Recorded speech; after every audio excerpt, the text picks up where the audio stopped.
Um, Exactly. Super fast pace. Super. Yeah. Alrighty, it looks like we are live. I think we're going to give ourselves about a minute so that we can allow people to go ahead and join. If you haven't already, grab yourself a beverage, grab your lunch. We have a great discussion for you this afternoon, and looking forward to starting off this session and being able to talk with you as a part of our Black History Month Cyversity Bay Area Chapter Leadership Series. So just go ahead and get something to drink and we'll get started in 1 minute.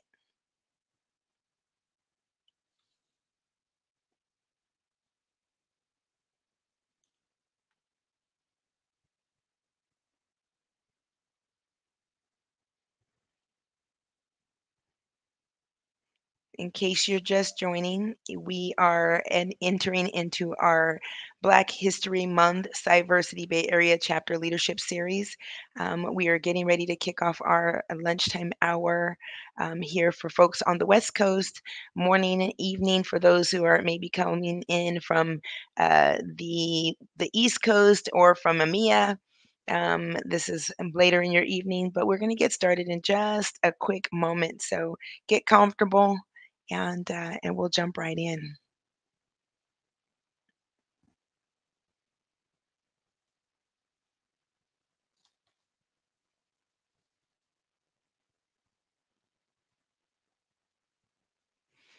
While we're waiting for folks to join, if you find that you have questions, comments, the chat is going to be open throughout this discussion. Feel free to put things in the chat. Feel free to share your LinkedIn and so that you can network with other folks that are on here as well. People, this is a time for you to lean into each other and learn. So don't be shy. And utilize the chat to also, send questions that you want myself or Keith to be able to address as we are moving in through this hour. So go ahead and put your questions or comments in the chat, and we'll be addressing them throughout. Alrighty, it looks like we have quite a few people who have come live to us, so we're going to go ahead and get started. My name is Rolanda Small, and I am one of the leads of the Bay Area chapter of Cyversity, and I'm super excited about this opportunity for us to talk with you today. I have a wonderful guest who's going to join us and share some of his incredible knowledge. And so, before we get started, I wanted just to share a few things with you.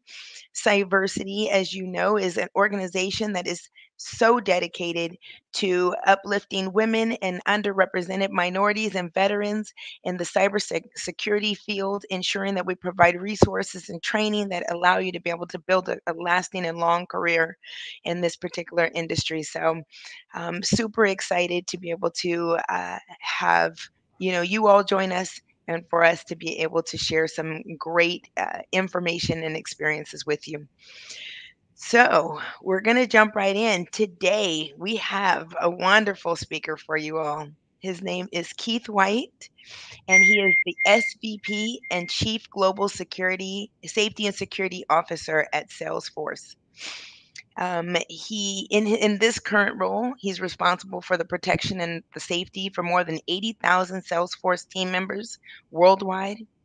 Before joining Salesforce, Keith was the EVP and the Chief Security Officer at Gap, where he directed the transformation of business continuity planning and established a company wide plan and structure for emergency preparedness and response.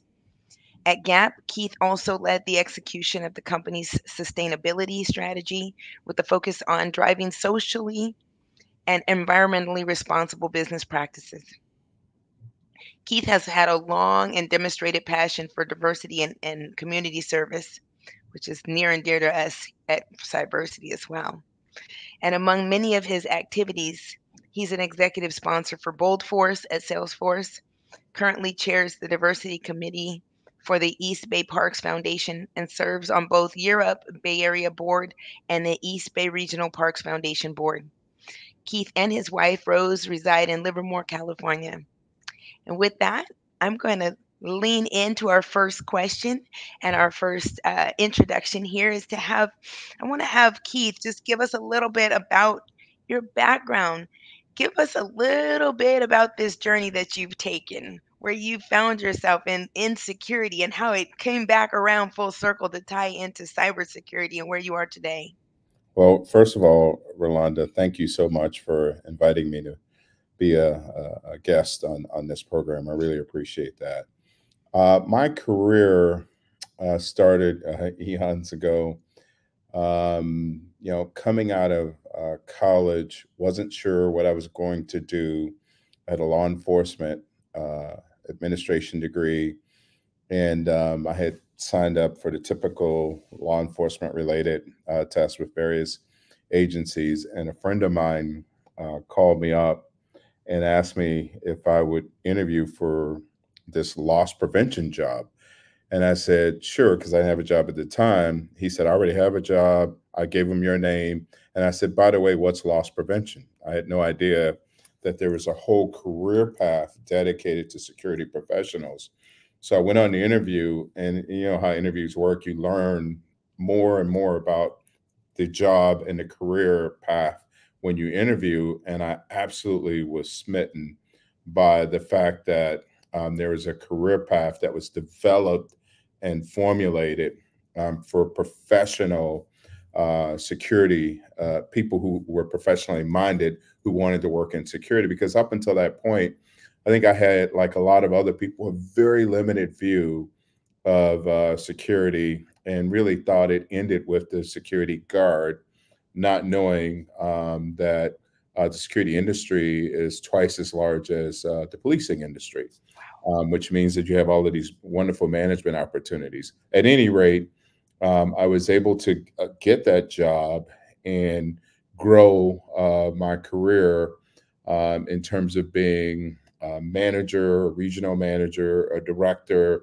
a vice president, a senior vice president, and I'm what I refer to as a first generation security executive. And the vast majority of that time was spent in retail.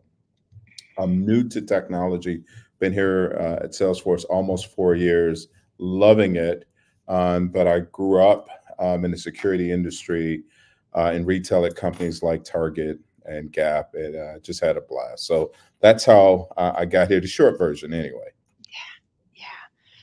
So from security guard to learning that you could actually manage, lead, and do so much more to end up at a place in such a big role at Salesforce. That is huge, huge, huge, huge. And I think that, I don't know that anyone normally would be able to tie those dots together. So I'm excited about this conversation so you can kind of help us fill in the gaps and help us better understand how those things have evolved and taken us to this place. But given that this is our leadership series, one of the first questions I want to ask you about is, you have a huge mandate, a very broad mandate over at Salesforce, and a lot of individuals that you're in charge of an organization. How would you describe your leadership style? It's a really good question, Rolanda. I really aspire to follow kind of the Jim Collins level 5 leadership call out, where he talks about there's a portion of you that's all about, humility. Uh, and then there's a portion of you that's about your personal will and drive. But most of all, it's selfless and it's directed. Your ambition is directed more towards leading an organization and their goals and their missions and developing the people they're in. So I try to follow and live up to that approach, where the organizations that I've led, um, the people in them feel like they're leading themselves. They just Mm. happen to have a leader who's there to support, who's there to provide a vision and a star for them to go after, who's there to remove obstacles. I really work hard on leading teams that really like to lead themselves. Mhm. And as a result, I've had some incredible success with people who feel that way as well. So That's how I would like to be led anyway. That's beautiful. That's beautiful. And how has that changed for you? Like when you first started leading, how has that changed over time? Well, in the old days, if you go way back, Theory X was big, where you really didn't trust the people that you led. Um, you were very careful about delegation. You hovered over them, and accountability was very strict. And, coming up in that kind of school of thought, I never really liked it or respected it, but I understood that that was one of the ways to lead. And I personally kind of broke the model, broke out of it, and felt like there were people who could do things, and me in particular, who could do way more than you were asking them to do, or I should say, telling them to do, if you gave them an opportunity to show you what they could do. And the more I experimented with that, the more success I saw my teams achieve. And it became a thing for me to learn more about delegating and inspiring intellect, and giving people more room to really soar with their strengths, rather than me thinking for whatever reason that I was really leading or managing them. So That's huge. I think that that says so much about you as a person and your willingness to evolve and how that is now playing out in terms of your success. I love that. I'm taking bits and pieces of that and ensuring that I'm always reminding myself, make sure that people feel like they're leading themselves. That's so critical. And you touched on a couple other things like inspiration and how critical that is. It's not about forcing someone, mandating that they do something, micromanaging them, but giving them that inspiration that makes them know that in confidence that they know that they can lead themselves and take care of things in that way. So really appreciate that. I'm going to do a little bit of a spin and a pivot from your leadership style. We're in the middle of Black History Month. And given that you are a Black leader, that's a little different. And so first I want to ask you, what does Black History Month mean to you? Black History Month means to me that it's a point in time in the year. And I actually am like everyone else, a lot of other people. I think it should be celebrated year round. But in the month of February, it's a point, it's a focal point for us to recognize and take a little time out to appreciate all of those who've come before us, and all the things that they've done. I always maintain that we're standing on the shoulders of giants, and we owe them an unpayable debt of gratitude. The opportunity that I have today, and the opportunities I've had over the course of my career, um, don't make me special, um, but they make the people who sacrificed before me very special, because they didn't have these opportunities. They weren't there for them. And the fact that they paved the road for me to walk down, I've decided a long time ago that I would not let them down, that I would only seek to achieve excellence, and that I would also, work really hard to help others who sought to have, similar experiences in their career. So, to answer your question, Black history for me means highlighting and appreciating a very, I don't want to call it a dark period in time, but a period of time that evolved into something that I think is very special, because we saw all the challenges that African Americans had, and we get to see at the same time an evolution take place when we look at the full breadth and depth of the history of all the things that they overcame and all the things that they stood for, whether it was civil rights or democracy, and achievement at a high level. And I love when you take a look at that full body of history, what it speaks to us and a lot of young people. And I travel the world. People around the world know about Dr. Martin Luther King, and they see the civil rights movement as the gold standard. In a lot of cases, they know more about um, you know African American history in the U.S. than a lot of African Americans. Mhm. So it's super important for us to recognize that, um, and have some sense of satisfaction in what was achieved by that group of folks, and what still needs to be achieved, by the way.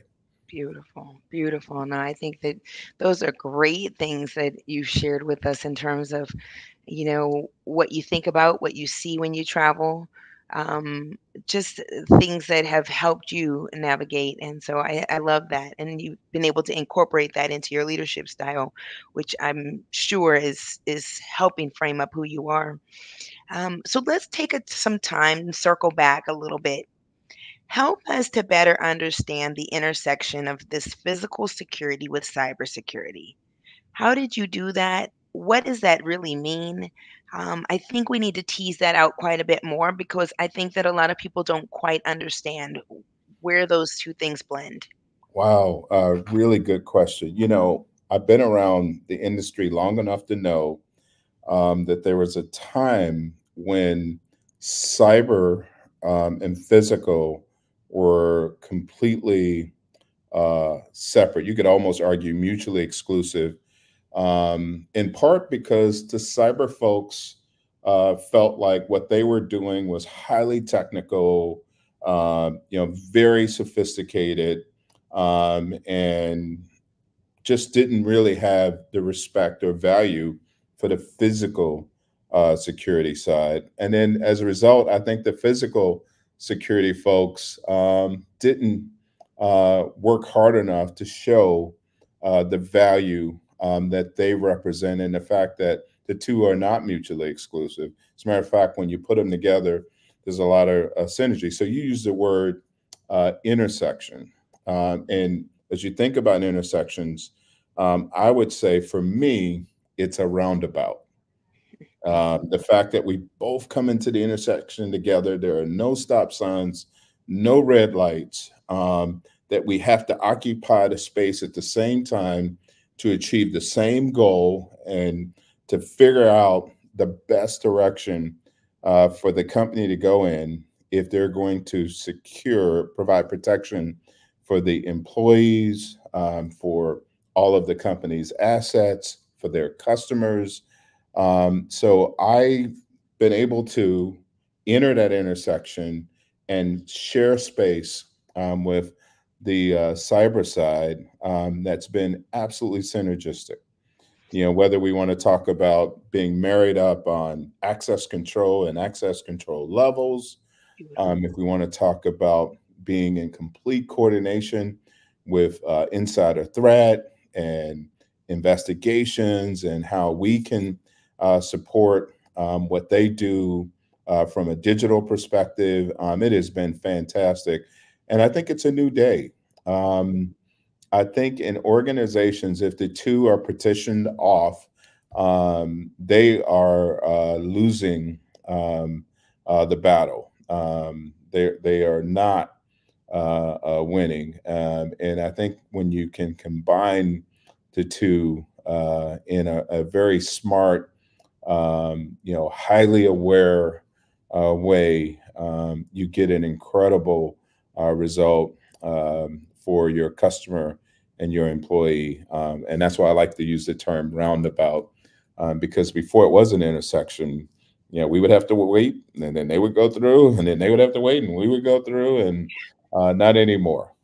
So, That's amazing. I think one of the things that I'm hoping you can share with this group is, do you have a story or an example of where these two things, where you were in that roundabout and you can share where they really blended well together so that people can help paint that picture of what that looks like, where you have that physical security happening and then there's that need to support from a cybersecurity perspective.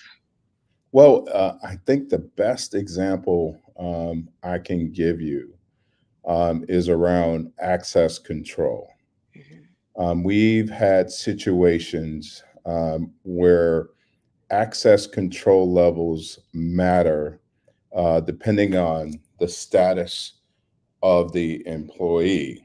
And of course, there's access control levels to your laptop and all the different programs or sites and systems you can log into. But could there be an accompanying access control to the facilities, to the premises, when and where people are allowed to access? I mean, it's almost an extension of the layers of security. And if you're not thinking about how our team can complement that and add value to that whole process, you're missing a whole window of opportunities. For example, if someone is claiming that they're accessing a system from a certain location, and that can't be proved unless, of course, you have a physical security arm that has the capability of validating that as well. So there's that's just one small example of how we can enhance and add even a higher protective level to our cyber counterparts. That's beautiful. I think that that helped me to put it all in a perspective, and I'm hoping it also is helping our viewers to be able to understand those that intersection and that wonderful, like you said, that roundabout where it's like that connection that's never ending. It's not really a crossover; it's really intertwined and circling around each other, so that that way they're complementing throughout the work that you're doing. So this is awesome. Do you notice a difference? When you are dealing with locations that are outside of the US, maybe in some of your global areas where there's a difference in terms of your approach to the physical and cybersecurity um, meld? Is it any different as you're looking at this outside of the No, U? no, no. The beautiful thing about all the different international locations we have is, if anything, their value for security goes up. Mhm. They just have higher sensitivity to it. They're more welcoming of guidelines and protocols. So, if anything, I would say it accelerates, and you can enhance and work better with the international partners that we have. So so far, Rolanda, it's actually been just as good, if not better, than what we've experienced domestically. Beautiful, beautiful. I'm going to ask you a little bit of a tough question. Have you ran into any challenges in this realm doing this work that you do and leading these groups and these organizations, um, being a black man?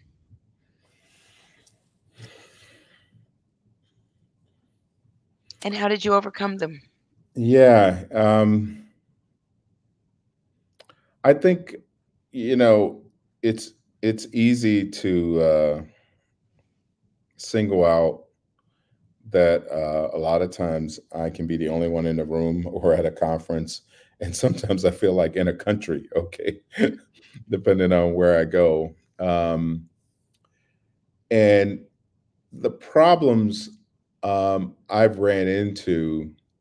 When I think about my journey over the course of my career, have really been the problems of the people who've presented them. They haven't been my problem. Mm.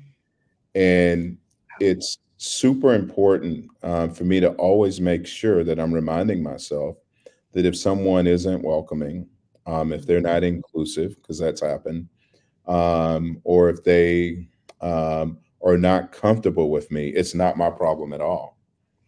Because if you gave me the chance, you would actually have a good time, and I think appreciate working with me, and being a part of anything that I'm a part of. But if you don't, that's actually your problem. So, yes, there have been problems, but they haven't been mine.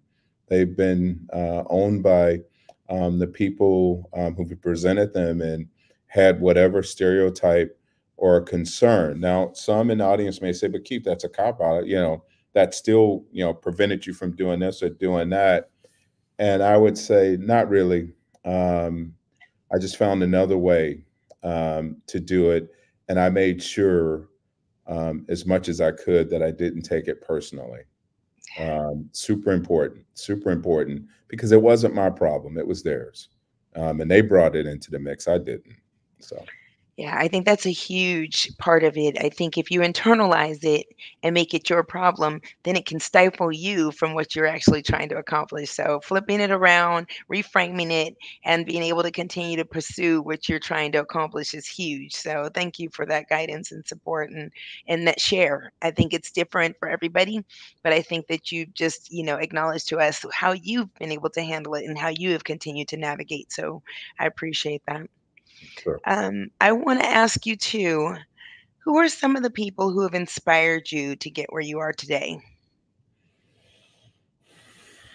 Oh, too numerous to name. I mean, I have been blessed with so many people along the path, who saw something in me, um, and they encouraged me. Um, Going back to, I'm gonna take it all the way back to when I graduated from high school. The high school counselor said to me, "I don't know if you're college material, Keith. As a matter of fact, did you ever think about working on cars?" And I remember he scared me, because I thought I was college material. He didn't, and he's a high school counselor, and he knows college. I didn't know anything about college, and so I actually kind of thought that college wasn't for me until I met a lady who owned a local store, and we would go in and out of it, and she asked me about college and stuff, and I was, "Well, I don't know," and she said, "I want you to go get all the paperwork, and I want you to apply for a school, financial aid." She said, "Boy, you going to college, Yes. you ain't gonna waste your time around here." And it was her will, not mine, that got me to move off the dime, and move forward, to not only receive a bachelor's degree but ultimately a master's. And I think it's important, going back to your question, for all of us to make sure that, whether it's a peer, whether it was this lady in the store, or a colleague, or a senior level executive, that we stay quiet enough and interested enough to hear what they have to say, if they're trying to guide us and support us, or in some cases, criticize us, to say, "Hey, you know, I had one executive tell me, 'I know you want to be promoted, but you're way too quiet in these meetings.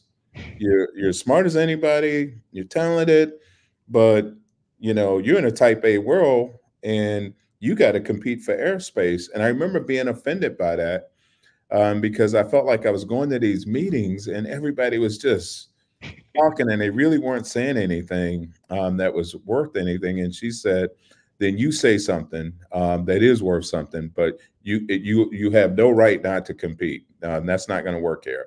And as soon as I adopted, a philosophy of being, more assertive and having more of a voice, and being okay with talking without having all of my thoughts fully formulated, it was an accelerant to my career. So there have been a number of people, to answer your question, and I don't want to single out any one person out, because everybody played a different and wonderful role in supporting me. And my advice to those who are out there and who are building their careers is to do not discount anyone. I Yeah. had I had these two little old ladies. I love them to death. When I worked in retail, they worked in like the coat check office, and they also checked IDs as people came in and out of the store before store hours. And I would go in there from time to time to just hide out and hang out because they were so encouraging and so impressed by me Yes. that they would give me confidence. And now they didn't have a college degree, and they certainly weren't gonna soar or anything, but they gave me something that I couldn't get from anywhere else. So where do you get that from? And are you going to that place where you're loved and you're supported and people believe in you? Because there's enough people who don't. Okay, remember how I said that's their problem, not mine. And I was able to understand that, pretty early, and that really helped me. So, number of people. Beautiful, beautiful. I think with Cyversity, one of the things that we really promote is networking, sharing information, and connecting with people. Like you said, it could be anybody, anyone, anybody in any realm could come into your life and be able to lean in. And the other piece that we uplift is our mentoring program and mentorship, and how important that is, because there will be some people who are in your same industry or in the same realm that can be able to truly add that additional advice, like the person who told you to speak up in the meetings and Mm, how to take advantage of those things. And they may not, be the same as the older ladies who gave you the encouragement, but those mentors were in That's there in that specific time to give you the guidance and the feedback that you needed during those specific times. So beautiful, beautiful. I think it's definitely in alignment with what we also help to try to provide within Cyversity. great. There is a question that came from our comments and from our audience, and it says, "What books or podcasts would you recommend for people interested in becoming a leader?" Oh, wow. I love books. Um, there's I'll give you some of the books I've required my team to read. I'm big on books. There's the Ideal Team Player by Patrick Lindsay Oney, if I'm pronouncing his last name right, where he talks about, all the different, there's actually three components of being an ideal team player.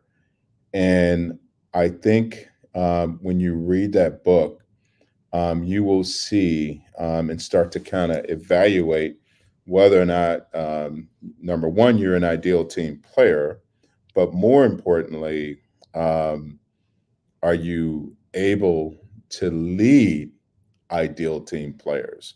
When you look Mm, at the three components that he puts out that comprises ideal team players, and I love that book. The second book I would recommend is by Stephen Sample, and it's called The Contrarian's Guide to Leadership. The Contrarian's Guide to Leadership. And I love this book because he was just not your typical leader in terms of his approach to leadership. And I'll give you a couple examples very quickly in the book. My favorite is he talks about access to leaders is like being money in the bank. And Stephen was ultimately the president of USC, but at the time, I think he was president of Indiana University, and he just got to the campus, and no one knew what he looked like. They only knew his name. So he started going around to meet his various deans, and he gets to the dean of student affairs office, and he asks the assistant if the dean's executive assistant, if he could meet with the dean. She said, "Well, he's not in." "Well, do you know when he'll be in? I want to meet him." We don't know when he'll be in. Can I schedule time with him? No, you can't schedule time with him because he's not here. And he said, what she was doing is acting as a screen for access to this particular leader. And he said it's very common for leaders to have a screen that keeps others out, right? So he went home that night and he told his wife he was going to stay up late because he had a phone call to make at about 2 a.m. So 2 a.m. rolled around and he called this dean and woke him up in his home. And he said, hi, this is new president Sample. And the dean jumped up, oh my gosh, what's wrong? How can I help you? And he said, well, I just wanted to talk to you. And I'm finding that it's very difficult for me or anyone else to access you when we stop by your office. So I figured 2 a.m. would be a nice time to give you a ring. And what he was doing was illustrating for all leaders that the more access, contrarian, is better than no access. That's just one example, and I really recommend it. Third book, and I'll get out of the way, is Machiavelli, The Prince. If you have not, it's an old, standard. If you have not read this book, it is an absolute must. And many people would say, but Machiavellian, leadership is amoral, and no, you need to know how a lot of leaders over a period of time think about leadership and why some of the practices that you would think are not fair and equitable are at play. And a lot of it is just self-preservation. It has nothing to do with leading organizations. And you need to just kind of unpack that. And the book is less than 150 pages. But I would say it is absolutely must read material for anyone aspiring to be a leader. So those three books I think would help. Beautiful. Those are great shares. Wonderful, wonderful shares.